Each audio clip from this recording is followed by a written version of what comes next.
On the far western coast of the continent, high atop a rocky promontory overlooking the Sunset Sea, sits Casterly Rock, ancestral seat of House Lannister. Below it lies Lannisport, one of the great cities of Westeros, a center for trade, culture, and the great Lannister fleet. There are a number of gold and silver mines in the Westerlands, making it the richest region in all of Westeros. One of the most productive mines lies beneath Casterly Rock itself, making House Lannister the wealthiest of all the noble houses. This allows House Lannister to finance many endeavors of other noble houses. Even the king himself has sought credit from Casterly Rock from time to time. We Lannisters claim our descent from the Andal invaders, and through the female bloodline, Lann the Clever. According to the legend, Lann, using only his wits, won Casterly Rock from the noble House of Casterly during the Age of Heroes. The Lannisters reigned as kings of the Rock for thousands of years, and worked to make it the envy of the rest of the Seven Kingdoms. Our time as kings ended, however, when Aegon Targaryen, otherwise known as Aegon the Conqueror, arrived in Westeros with his army. The last king of the Rock, King Loren Lannister, joined forces with King Mern Gardener, the king of the Reach. Together, with 60,000 men, they met the Targaryen host in open battle.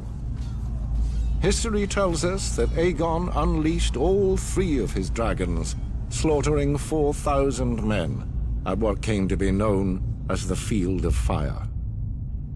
King Mern himself was burned alive that day, and House Gardener turned to ash with him.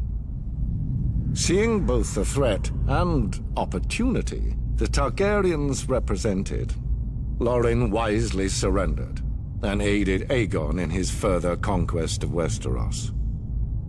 The Lannisters were thus appointed Lords Paramount of the Westerlands and Wardens of the West, titles we hold to this day. Let us be clear, though. It is neither luck nor royal favor that makes our house prosperous. There have been times in our history where some have thought us weak, lazy, or opulent.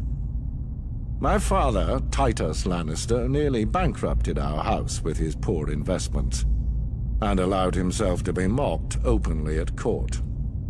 When our vassal, the Rains of Castamere, dared to rise up against the Lannisters, they learned how dangerous it can be to taunt a lion.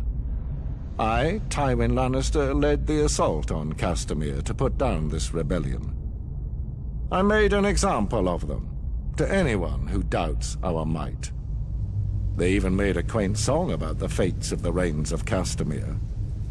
Sadly, there are no Rains left to hear it. Today, the Golden Lion of Lannister is rightly admired and feared throughout the Seven Kingdoms. Our words are, "Hear me roar."